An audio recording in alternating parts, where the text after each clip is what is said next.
Muy bien.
Bueno, pues nada, tenemos aquí por un lado a Carles Díez, es nuestro referente en miocardiopatías del Hospital de Bellvitge, con quien trabajamos, además de muy a gusto, con quien trabajamos para la continuidad asistencial de esas familias con problemas en el miocardio. Y no solo esto, sino que hemos empezado un proyecto piloto de transición del que estamos muy, muy orgullosos, del que nos hablarán más adelante Vic y Nuria. Y sobre todo también por el hecho de que nos damos soporte técnico de conocimiento de una forma retroactiva a ambos centros y que para nosotros es parte del equipo. Y bueno, nada más. No digo que te vas a ir porque y nos deja durante un año y estamos todos con una crisis de duelo importante. Y además tengo a Laia. ¿Dónde está Laia? Aquí. Y tenemos a Laia como parte de pacientes que nos va también a compartir con nosotros su experiencia. Muchas gracias. Bueno, buenas tardes a todos y lo primero agradecer nuevamente a SAMS, evidentemente a todos los organizadores por contar conmigo para poder hablar con vosotros de una parte de las miocardiopatías. Laia, no nos conocemos, ¿no? Ven. Explícanos exactamente cuál es tu caso. Lo digo porque vamos a empezar a hablar a partir de tu caso, si te parece bien. Sí, a mí me diagnosticaron la enfermedad cuando tenía 30 años, ahora tengo 34. ¿Vale? Y justo, bueno, me iba de expedición a subir una montaña de casi 7.000 metros en Chile y un mes antes de irme de expedición me encontraron la enfermedad. ¿Y qué te dijeron? Bueno, yo ese día fui a buscar los resultados, pero llevaba los pies de gato porque de allí me iba al rocódromo, de allí me iba a trabajar y después a correr.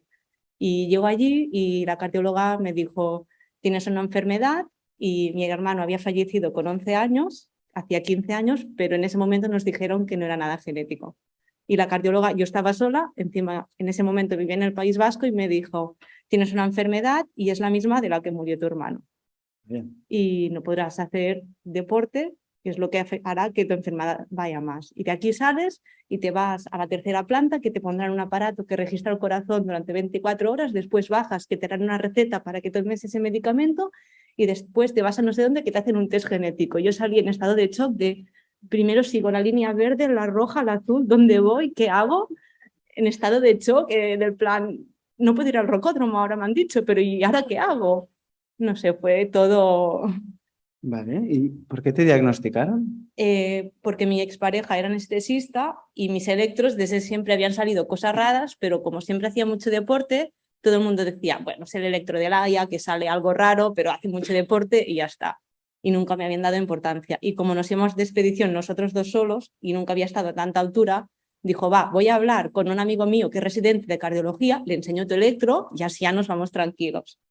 Y justo ese residente vio ese electro y dijo, esto no es un electro normal, voy a hablar con la cardióloga y le pedimos una resonancia. O sea que fue como, no sé, esa persona que se cruzó en ese momento porque... Creo que has tocado todos los temas de los que voy a intentar hablar en un momentito.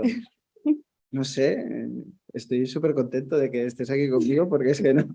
Iba a empezar la charla diciendo, mira, es que, ¿qué es la miocardiopatía ritmogénica? No lo sé. Entonces digo, ¿sabes qué? Voy a decirle a Laia que suba y que nos explique su caso, porque a partir de tu caso probablemente sea la manera más sencilla de explicar qué es la miocardiopatía ritmogénica, ¿no? Entonces, lo primero, gente joven, ¿no? Porque te diagnostican joven. Lo primero, no tienen síntomas. El primer síntoma de debut puede ser una muerte súbita. Luego es una miocardiopatía, es una enfermedad del músculo cardíaco. Es decir, hemos estado hablando de cómo transitan las corrientes dentro del corazón y que esto puede provocar arritmias. Pero ahora lo que vamos a decir es que hay un defecto estructural en el corazón que puede provocar arritmias. Digo puede, no que las vaya a provocar, digo puede. Pero nos da mucho miedo porque en algunas familias el debut se produce en forma de muerte súbita, lo que no quiere decir que eso se tenga que repetir a lo largo de las diferentes generaciones.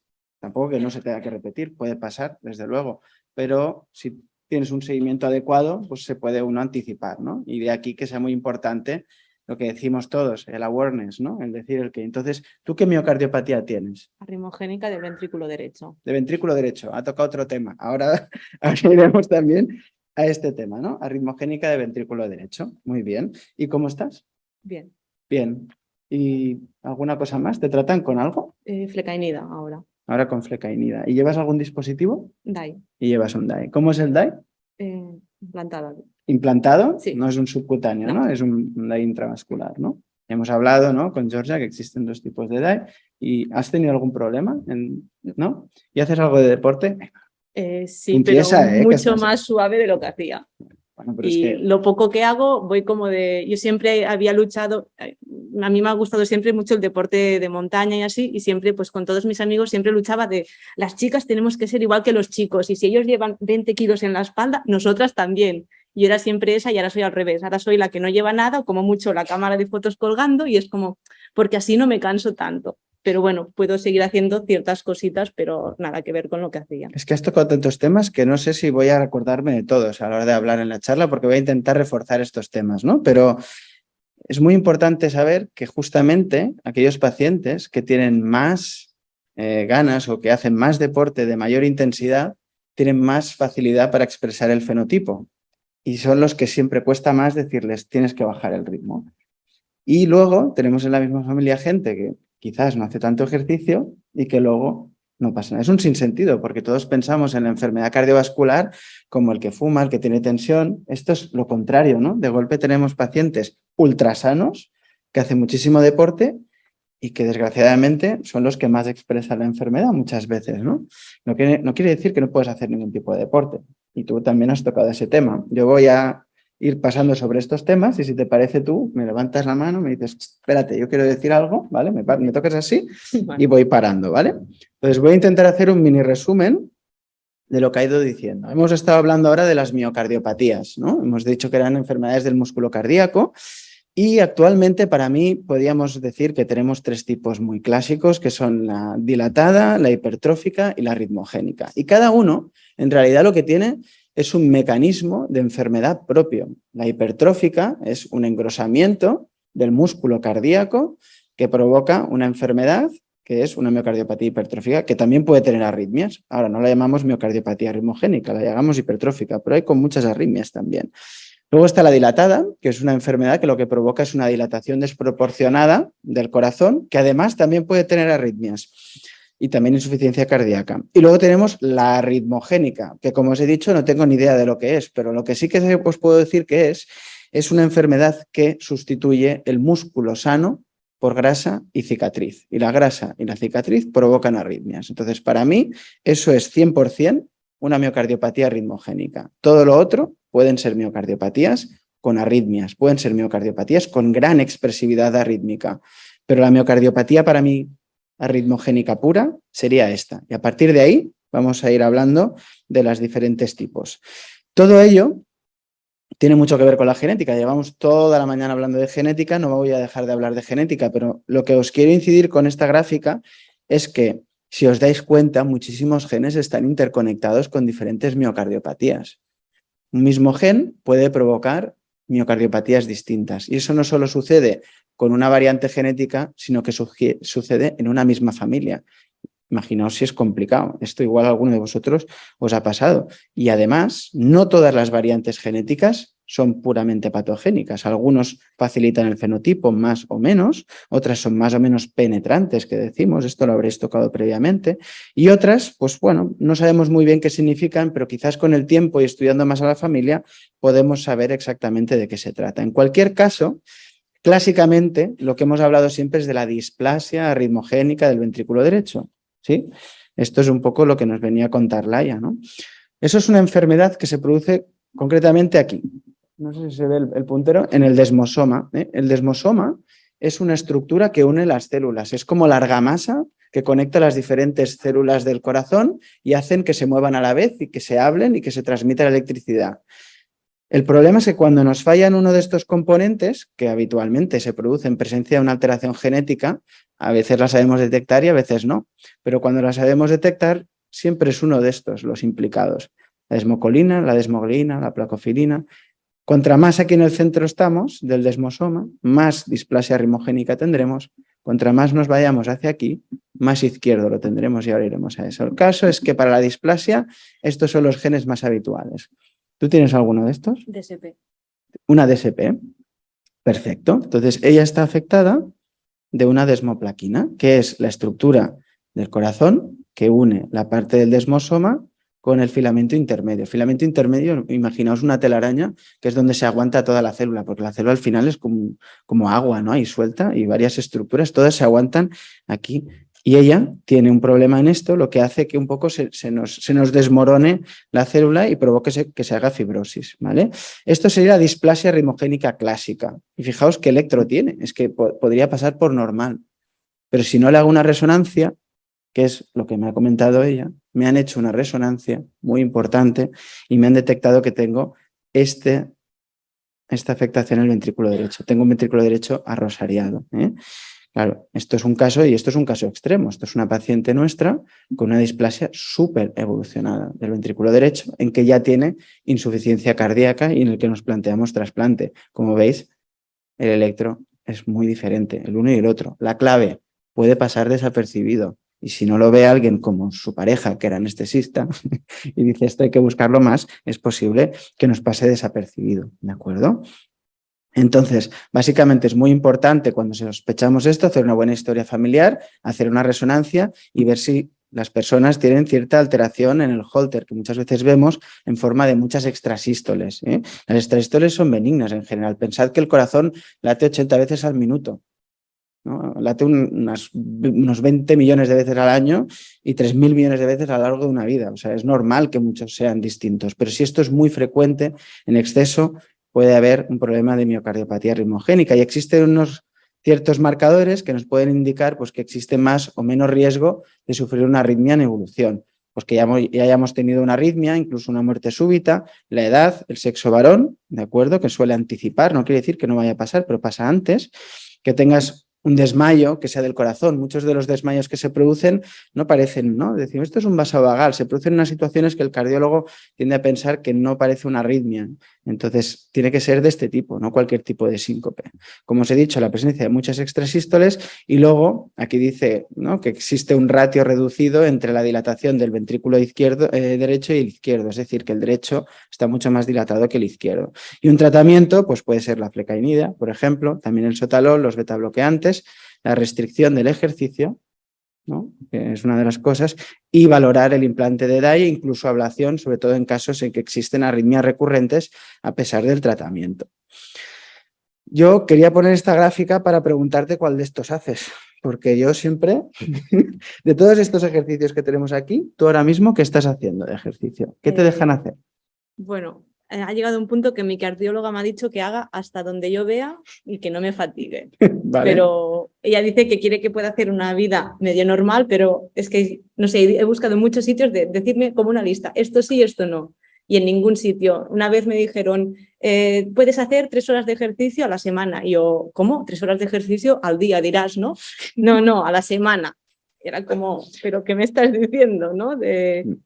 A ver, no existe una, digamos, recomendación universal para el ejercicio físico. Lo que has comentado más o menos de horas va bastante en relación a lo que se recomienda por los centros de mayor expertise que decimos, ¿no? Pero lo que yo suelo recomendar, y esto como está grabado, pues ya me vendrán a buscar el que piense distinto, pero es que se puede hacer ejercicio porque si no incrementa nuestro riesgo cardiovascular, sobre todo ante el sedentarismo, pero tenemos que intentar estar siempre en esta parte verde, ¿no? En cosas pues que sean más recreacionales, que no nos marquemos objetivos donde nosotros vayamos a forzar mucho el corazón, porque a mayor intensidad, peor. Lo que sabemos es que a mayor intensidad del ejercicio, más riesgo arrítmico.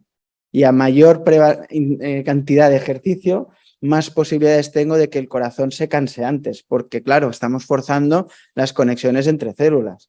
Entonces, claro, si le doy mucha caña, al final es como si tuviera un poco de aluminosis, ¿no? De alguna forma, es decir, estoy forzando. Eso sí, si como su cardiólogo hacemos un seguimiento estrecho, siempre podemos intentar ver pues si podemos hacer de más y de menos, porque cada persona es un mundo y lo primero que podemos decir es que no sabemos nada. Sabemos cositas, pero no nada. Y solo vosotros sabéis exactamente el qué.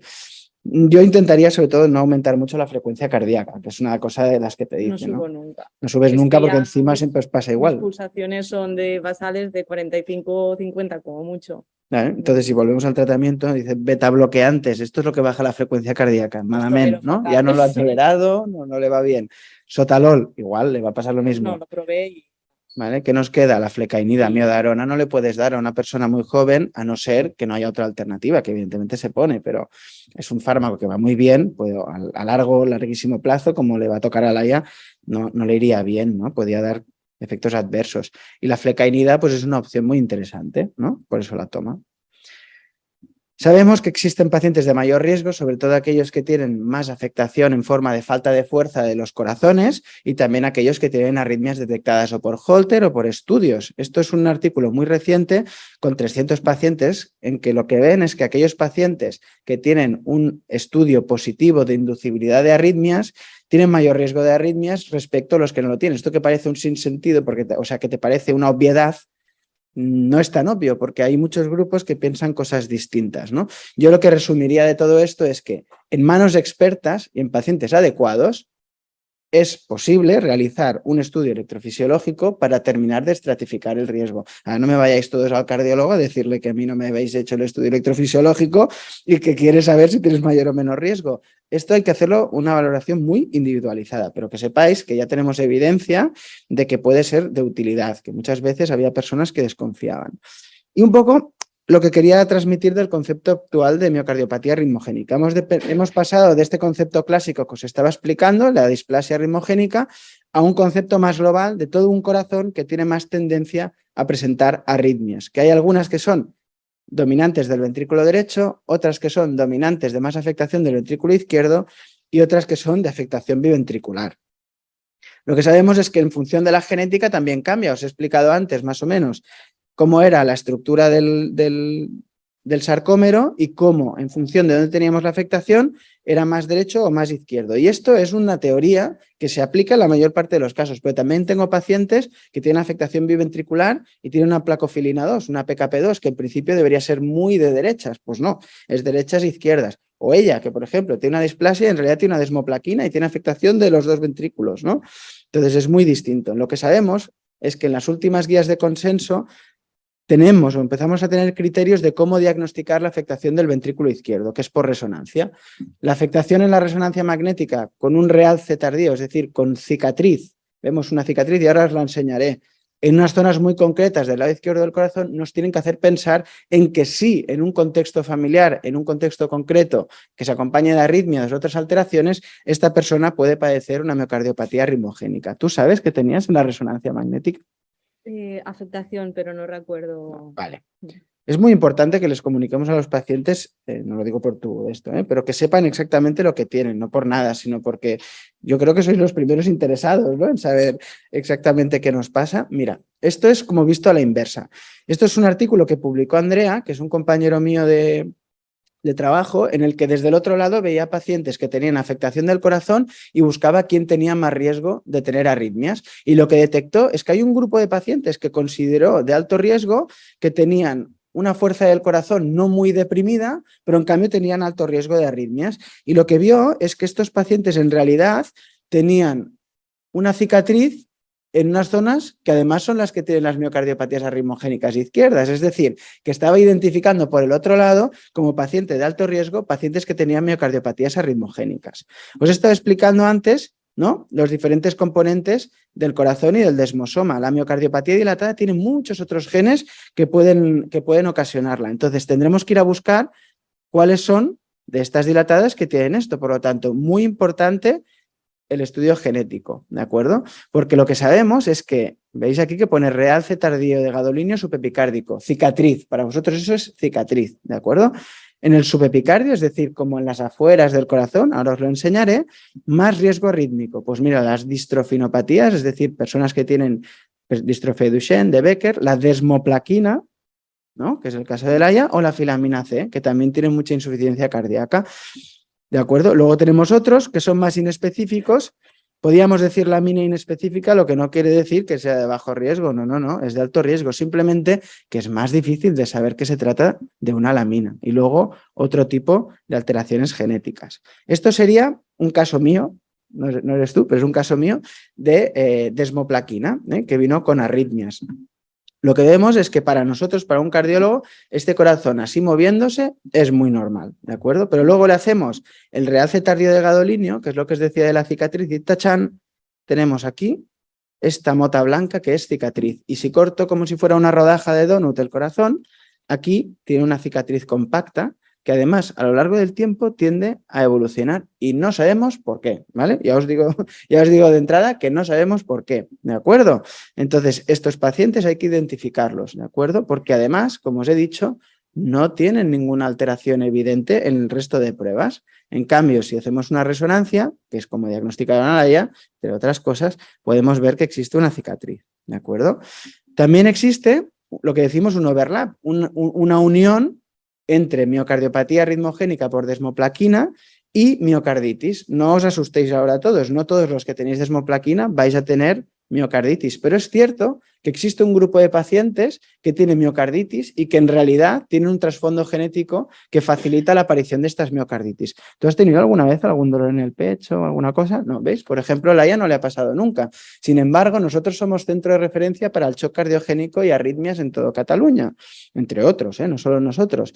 Y hemos hecho un análisis de nuestra base de datos, igual que han hecho estos compañeros, y lo que vemos es que hay muchos pacientes que venían por inflamaciones del corazón y que hacían arritmias, cuya base genética en realidad estaba, por ejemplo, en la presencia de variantes genéticas en desmoplaquina. Por ejemplo, este artículo que publica Coloma, pero aquí hay muchísimos que conoceréis, ¿de acuerdo? Como Elena, como Ramón, como Óscar o como Georgia, ¿de acuerdo? Han participado y lo que ven es lo mismo, ¿de acuerdo? Que hay alteraciones genéticas en desmoplaquina, porque algunos pacientes con desmoplaquina pueden hacer brotes de miocarditis, ¿de acuerdo?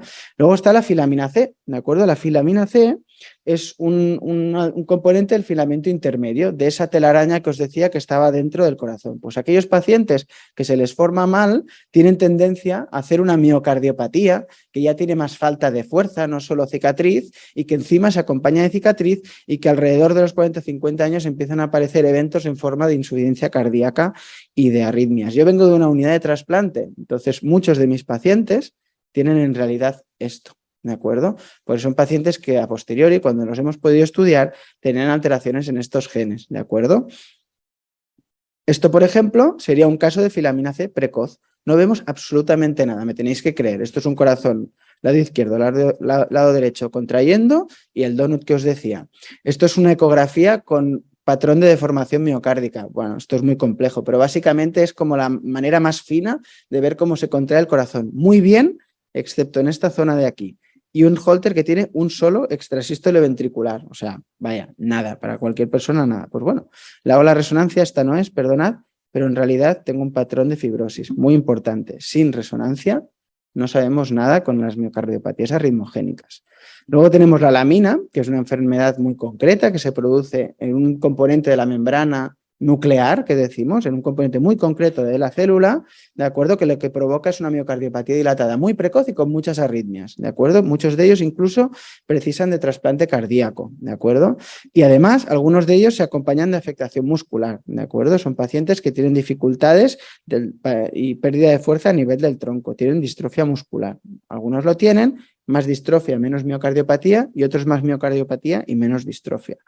Y luego las enfermedades musculares, ¿de acuerdo? Como el Duchenne, el Becker, por ejemplo, y otras distrofinopatías que también pueden dar patrones arritmogénicos. Este es un paciente con distrofia de Becker, perdonar el artefacto que se ve aquí, esto es porque el paciente ya lleva un DAI, pero tiene muchísima fibrosis, como os decía, ¿de acuerdo? Y prácticamente no se cansa nada, ¿de acuerdo? Son enfermedades del corazón que también son proarrítmicas y que también las podemos clasificar. En líneas generales, lo que van diciendo las recomendaciones respecto a la prevención de la muerte súbita, que es lo que nos viene aquí, es que cada vez más el componente genético tiene un papel y con menor pérdida de fuerza del corazón, que es lo que los cardiólogos siempre teníamos en cuenta antes, ya podemos indicar un desfibrilador. ¿Tú sabes qué fuerza tiene tu corazón?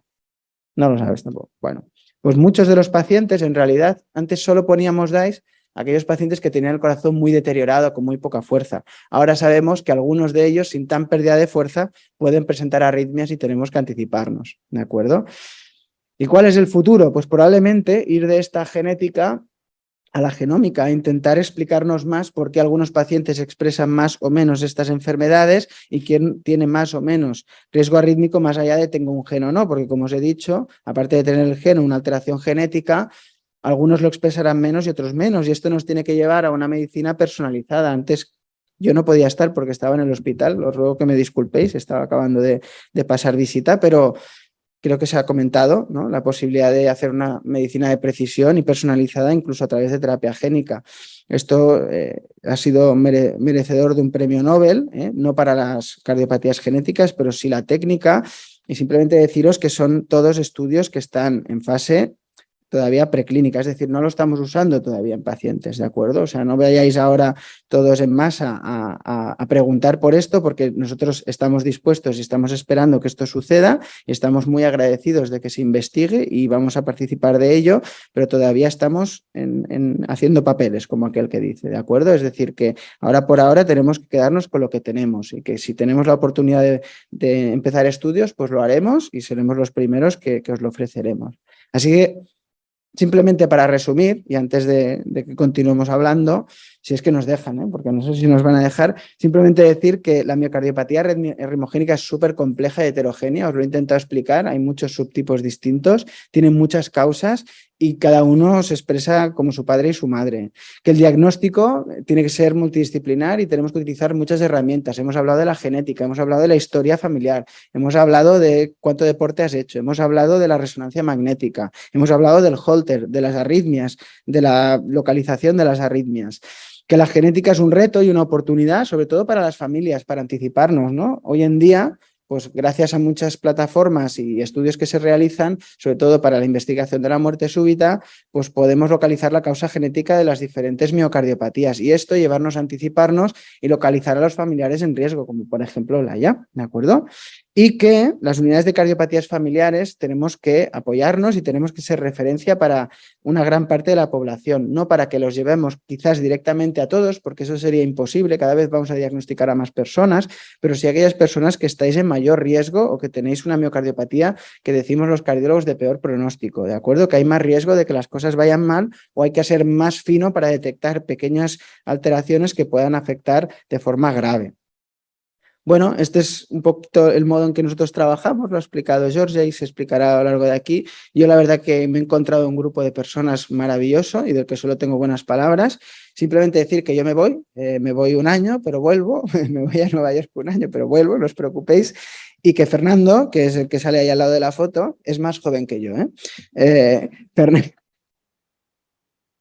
Fernando, de acuerdo, que fue residente nuestro y que se ha formado en Puerta de Hierro, va a venir para quedarse también, para siempre, pero va a coger la consulta, de acuerdo, aquellos que sois pacientes míos, pues que sepáis que Fernando es de mi máxima confianza y que estoy en Nueva York y hay internet, es decir, que cualquier duda pues me la podéis comentar al mail o que podemos hablar con Fernando, que estas son las reuniones que hacemos habitualmente y que para mí han sido un descubrimiento y una maravilla, me encantan y que este es nuestro equipo. Hay mucha gente, no somos tantos, somos menos, pero simplemente agradecerles a ellos. Esto es una foto de mi cumple, por eso voy aquí con el gorrito.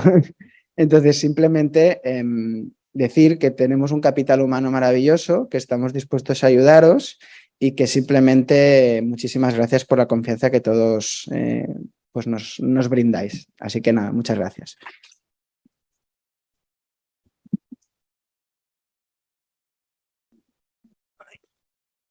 ¿Vienes, Georgia? No. Son 5 minutos, 5 minutos, Sí. 5 minutos.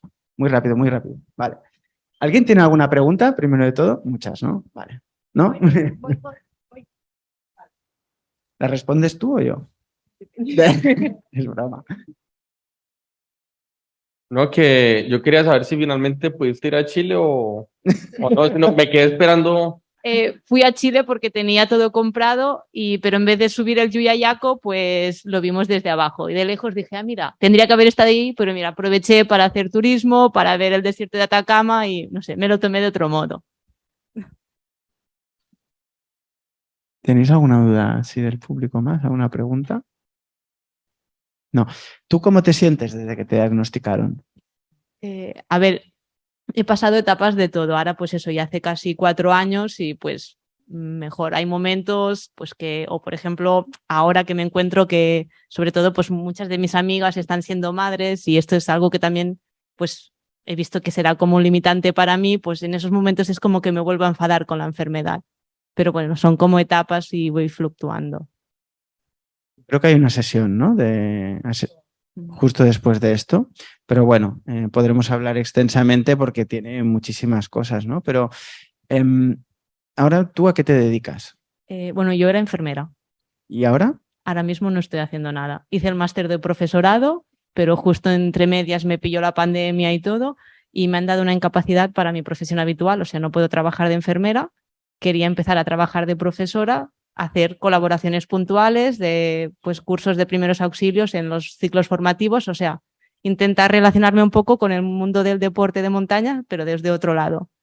Pero bueno, estoy en ese proceso de ver qué hago porque me decían que aunque haga colaboraciones puntuales, puede que la incapacidad me la quiten y no sé, por temas burocráticos, que estoy como enfadada bastante con el sistema de decir, Vale. no sé, y estoy en este proceso Yo creo que esto es súper importante que en estas reuniones coincidamos para poder hablar de todos estos temas, porque muchas veces la medicina está muy separada de la burocracia de la que hablas y de cómo se organiza el BOE y de cómo se organiza todo esto.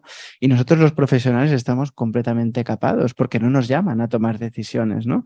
Y es súper garantista de alguna forma, ¿no? En cambio, yo soy partidario de que, o sea, yo tengo pacientes trasplantados que trabajan en vía normal. No veo qué diferencia hay entre que un trasplante trabaje, que tiene sus riesgos ¿no? de tener problemas igual que todo el mundo, y que una persona bien controlada, evidentemente, y con una nota del cardiólogo, pues no puede hacer su vida normal, ¿no? Yo creo que esto es uno de los objetivos, me parece que tiene que haber de cara, más allá de la terapia génica, más allá de muchas de estas cosas, ¿no?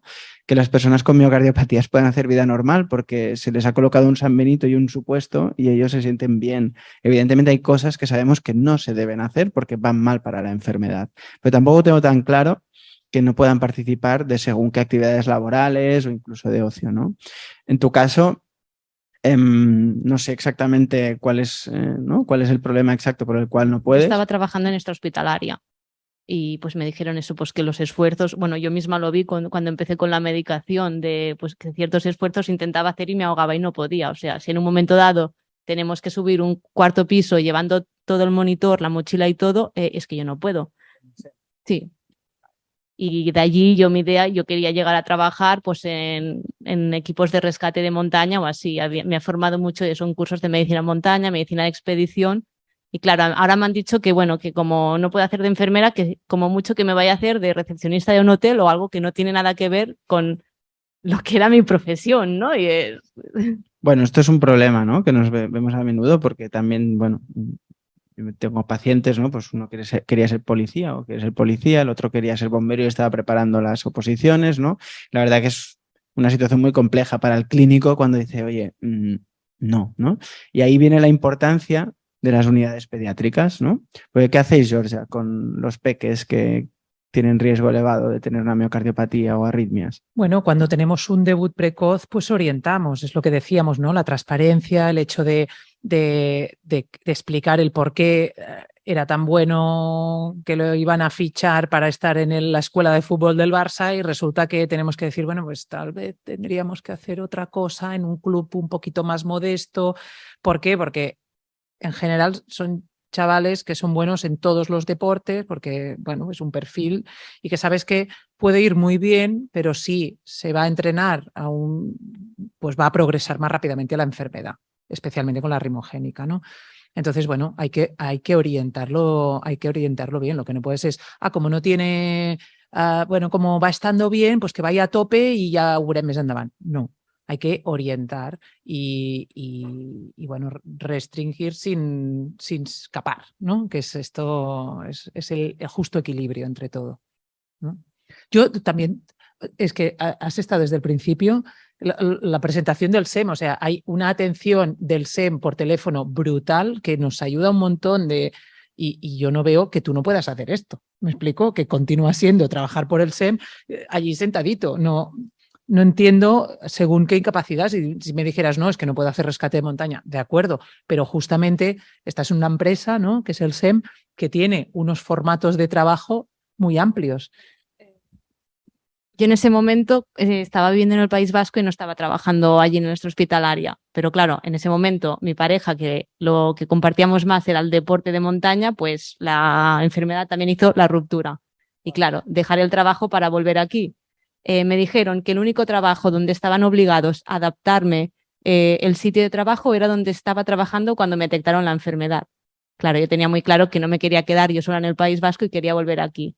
Y claro, aquí, sin ningún papel donde dijera esto no puedes hacer, no podía ir a ningún sitio a tocar ninguna puerta y me dirían, por tu cara bonita haces en primaria, pero no harás urgencias.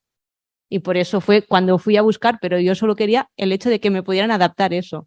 Y no sé cómo llegó el tribunal y me dieron una incapacidad y era como, pero si yo no buscaba esto. Yo no quiero la incapacidad, ¿no? O sea, es que esto es muy importante. Yo creo que lo que comentábamos antes, de cara a los próximos años, es fundamental el apoyo de las asociaciones y los pacientes y los portadores y las familias y los médicos nos unamos para un poco ver de qué forma podemos normalizar la vida de las personas que tienen miocardiopatías, que bastante tienen con ello, ¿no? Me rompo con mi pareja, dejo de subir a la montaña y me voy del País Vasco y me da una incapacidad como el que te da, ¿no? Un poquito el ticket de, ¿no? Es que yo no quiero ningún ticket, ¿no? Yo lo que quiero es trabajar y que me dejéis trabajar adaptado a mi limitación física, que es lo que tiene ella. Porque ella tiene una limitación física, más allá, ok, perfecto, pero nada más. Entonces, claro, es una pena, ¿no? Porque incluso muchos que tienen, incluso portadores de DAI, ¿no?